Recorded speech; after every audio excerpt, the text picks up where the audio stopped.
جس دن کچھ چہرے سفید ہوں گے اور کچھ چہرے سیاہ ہوں گے، تو جن کے چہرے سیاہ ہوں گے ان سے کہا جائے گا کیا تم ایمان لانے کے بعد کافر ہو گئے تھے؟ پس اپنے کفر کے بدلے عذاب چکھو۔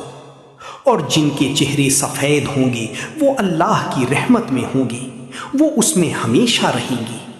یہ اللہ کی آیات ہیں جو ہم تمہیں حق کے ساتھ پڑھ کر سناتے ہیں، اور اللہ جہان والوں پر ظلم نہیں چاہتا۔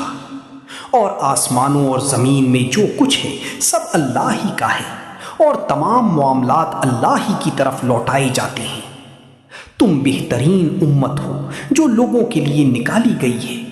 تم نیکی کا حکم دیتے ہو اور برائی سے روکتے ہو اور اللہ پر ایمان رکھتے ہو۔ اور اگر اہل کتاب ایمان لے آتی تو ان کے لیے بہتر ہوتا۔ ان میں کچھ ایمان والے ہیں لیکن ان میں سے اکثر نافرمان ہیں۔